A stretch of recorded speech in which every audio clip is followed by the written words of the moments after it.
Sekarang ada membenci ahli bait Rasulullah dengan bermacam-macam model. Ahli bait mungkin ada duga atau tuduhan pemalsuan nasab segala macam. Itu tujuannya adalah sama. Pokoknya Anda benci deh. Lah Anda mengabaikan semua itu. Ini para kibin-kibin mengabaikan kitab-kitab yang sudah jelas ada manuskripnya, mu'tabar, udah dicetak pula, siapa saja bisa untuk membacanya. Kemudian Syajarah Mubarakah di abad ke-6 ada manuskripnya di Turki, sudah jelas penulisnya adalah Imam Fakhruddin Ar-Razi. Ditulisnya kapan? Ada catatannya 597. Siapa yang menyalinnya? Ada Wahid Syamsuddin. Lalu berdasar apa lagi kami harus menerangkan pada Anda bahwa bulan itu ada di malam hari dan matahari itu ada di siang hari? Mempercayai Habib Anda itu sebagai cucu Nabi, tafadhol saja dah. Tapi jangan bersumpah demi Allah bahwa Habib adalah cucu Nabi. Kalau tidak, maka nah ini goblok. Kalau bahasanya meyakini saja, ini masih mungkin. Tapi kalau demi Allah saya bersumpah bahwa Habib cucu Nabi, ini bahaya.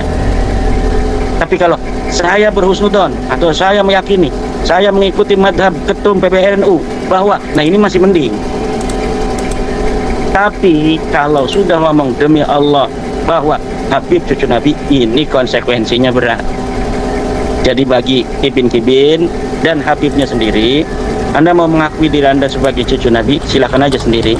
Yang saya minta, yang kami minta, ini Anda tidak mengaku di depan publik. Sekarang ini kan masih ngaku di depan publik, itu masih pede. Upload grup G masih ngaku cucu Nabi di depan publik, ini ditertawakan dunia, bos.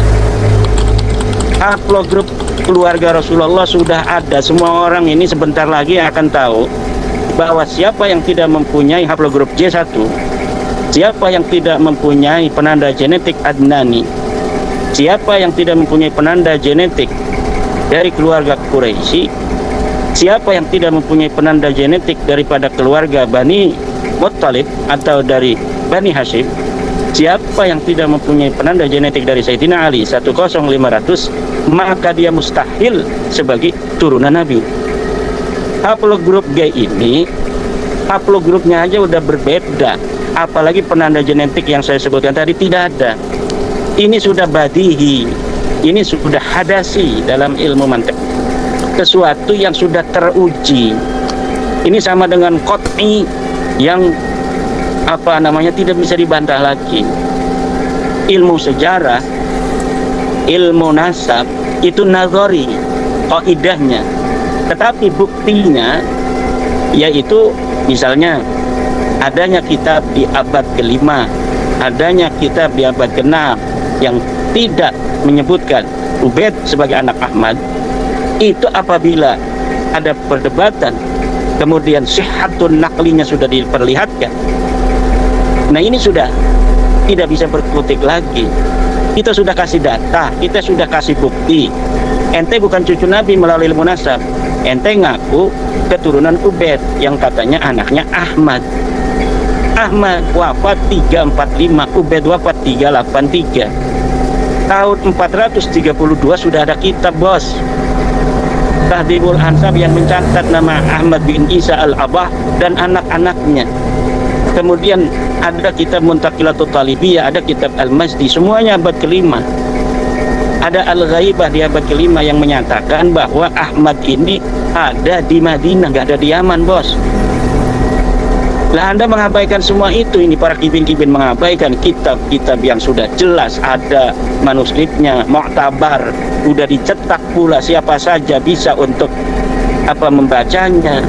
Kemudian Syajarah Mubarakah di abad ke-6 ada manuskripnya di Turki, sudah jelas penulisnya adalah Imam Fakhruddin Ar-Razi. Ditulisnya kapan? Ada catatannya 597.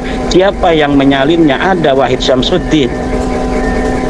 Lalu berdasar apa lagi kami harus menerangkan pada Anda bahwa bulan itu ada di malam hari dan matahari itu ada di siang hari? Dengan cara apa lagi? Harus bermubahalah. Anda mau, kalau mubahalah ente mati. Kita bukan ingin membuat kerusakan, kehancuran bagi orang yang kami ingin ajak dalam kebaikan. Kami ingin Anda sadar bahwa apa yang selama ini Anda yakini, yang keyakinan Anda itu membawa kerusakan bagi orang lain. Karena dengan Anda meyakininya kepada satu orang yang mempunyai klan yang sama, anggota klan itu dari yang lainnya, dari individu lainnya, bisa memeras daripada keluarga Anda, sahabat Anda, tetangga Anda, kiai Anda, ustadz Anda, guru ngaji Anda. Ini masalah sosiologis, bos, bukan hanya masalah epistemologis ANSI. Di situ ada masalah sosio-antropologis, bahkan ini ada masalah pertahanan negara. Karena bukti-bukti pemalsuan sejarah makam-makam yang ada di Indonesia ini sama dengan apa yang dijalankan oleh orang-orang Yahudi di Palestina, oleh orang-orang Israel di Palestina, di mana mereka membuat makam-makam palsu yang diangka tahun-tahun yang tua, kemudian dia klaim bahwa tanah itu milik tanah mereka dan leluhur mereka. Orang-orang Palestina yang sudah ratusan tahun di situ dianggap pendatang karena kami punya makam yang angka tahunnya lebih tua daripada waktu kedatangan leluhur kamu orang Palestina berdiam di kampung ini. Ini yang sedang terjadi. Ini ada kaitan dengan geopolitik nasional, dengan pertahanan negara, sosial antropologis. Bukan hanya masalah Anda mengakui siapa cucu Nabi atau bukan, tapi dari pengakuan Anda mengakibatkan saudara Anda ada yang didawir. Karena Anda mengakui, mengakibatkan rencana-rencana pencaplokan nama kota, nama wilayah itu tersendat gara-gara Anda. Karena nanti yang akan terjadi adalah sebuah permusuhan antar saudara. Ini konsekuensi ini. Nah, kalau Anda ingin mubahalah karena keyakinan Anda, saya pada kesempatan ini dalam statistika mubahalah ini yang sudah memakan korban 6, kata Kang Mas Charlie, memberikan wasiat bahwa atau memberikan masukan lah. Kalau khutbah kan wasiat itu. Usikum binafsi wa taqwallah. Usikum wa nafsi bi taqwallah gitu. Nah, sekarang kalau wasiat bitakwa itu terlalu berat, masukkan aja lah. Udah jangan pakai mubahalah. Pakai istiharo aja. Istiharo, wahai para kiai, para ustadz yang sekarang ini masih meyakini nasab Balawi, istiharo saja, ambil wudhu, salat 2 rakaat dengan hati yang tulus ikhlas, minta kepada Allah apakah Balawi ini cucu Nabi atau bukan. Itu saja. Saya minta pernah kepada Ismail Khalili. Kenapa? Karena kita sudah diberikan cara oleh Allah.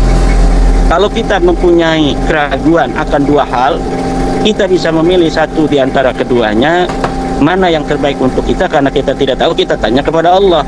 Caranya istihara, salat 2 rakaat, kemudian kita mohon pada Allah apakah Balawi cucu Nabi atau bukan. Ini untuk para kiai-kiai ya, para ustadz-ustadz kibin-kibin itu. Karena apa? Apa yang Anda terjemahkan hari ini dari bermesraan dengan Balawi, pasti akan Anda sesali di suatu hari nanti. Kiai-kiai yang hari ini ketika para pejuang sedang berjuang untuk memberikan pencerahan di tengah-tengah umat dan bangsa Indonesia, sementara mereka memperlihatkan kemesraan dengan Balawi, saya katakan Anda akan menyesal di suatu hari.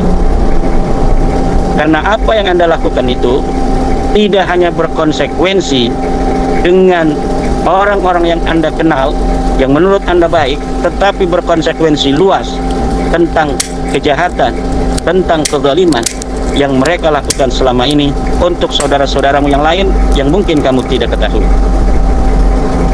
Dan kalau mengenai masalah mubahalah, kurang apa lagi sih mubahalahnya Maulana Ishaq itu dari Kudus. Dia menyatakan bahwa dia bermimpi diperintah oleh Rasulullah untuk mengatakan kepada seluruh dunia bahwa Balawi bukan cucu Nabi. Gus Fuad tidak percaya, makanya Gus Fuad itu menyumpah daripada Maulana Ishaq di dalam YouTube-nya.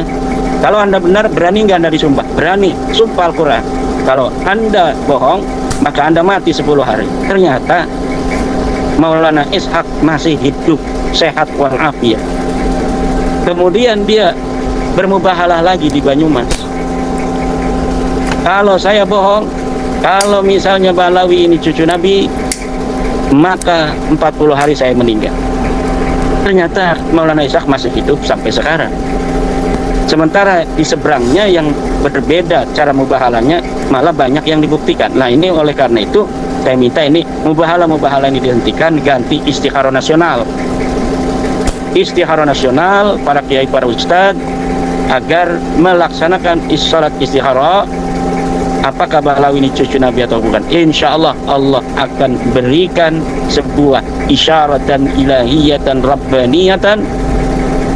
Kalau dengan dalil dan bukti Anda tidak mau nerima, mudah-mudahan dengan isyarat ilahiyah itu hati Anda yang keras itu akan menjadi luluh.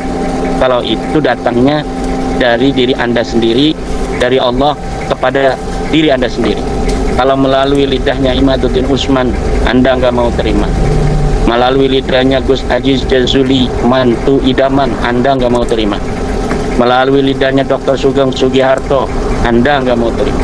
Melalui lidahnya Kang Mas Raden Tubagus Mogi Nurfatil Satya Tirtayasa, Anda nggak mau terima. Melalui lidahnya Kang Mas Charlie Al-Jailani, Anda nggak mau terima. Melalui lidahnya Kang Mas Kanjeng Raden Tumenggung Kiai Haji Nur Ihya Hadinegoro, Anda nggak mau terima. Melalui lidahnya Dr. Kiai Haji Ubaidillah, Anda nggak mau terima. Melalui lidahnya Kiai Ja'far Shadiq Madura, Anda nggak terima. Melalui lidahnya Kiai Abdul Ghalim, Anda nggak mau terima. Melalui lidahnya Gus Abbas Buntet, Anda nggak mau terima. Melalui lidahnya Kiai Mubarak Jawa Tengah, Anda nggak mau terima.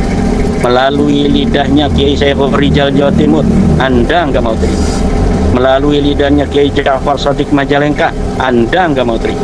Melalui lidahnya Syekh Yusuf Mubarak, Anda nggak mau terima.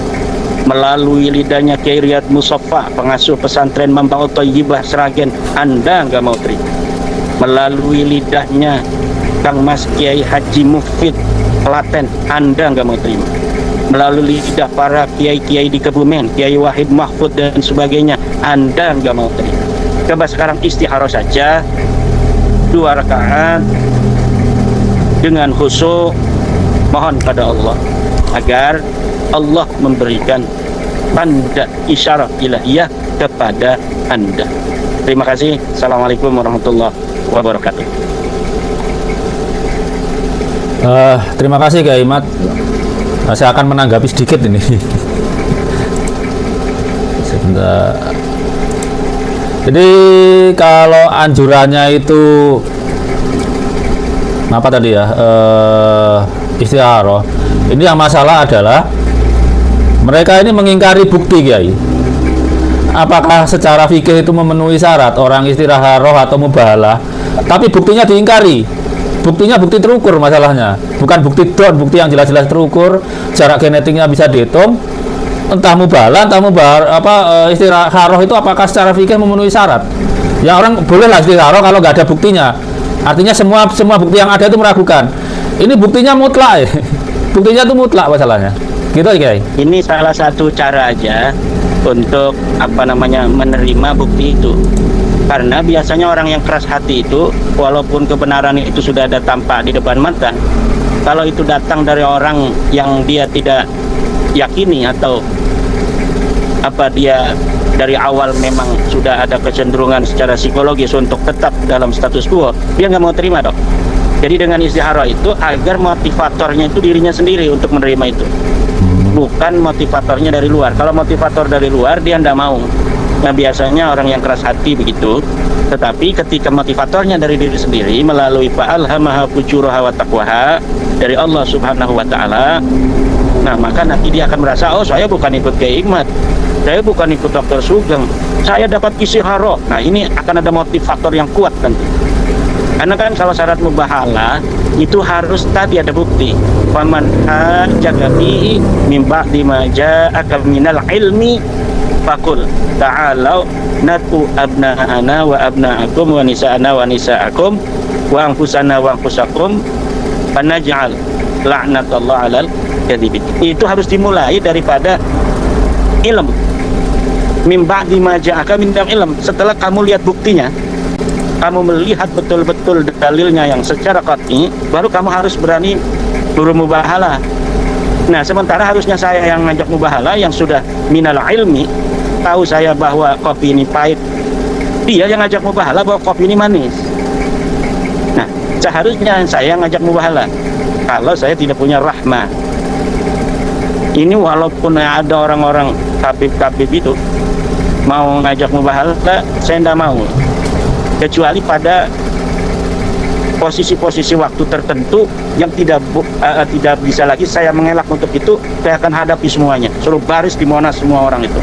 Tapi untuk saat ini saya kira belum sampai ke posisi waktu seperti itu, karena banyak masih cara-cara lain, diantaranya itu istikharah. Insya Allah dok, dengan istikharah itu ada kelembutan hati yang akan menumbuhkan sebuah kesadaran dari dalam diri mereka sendiri.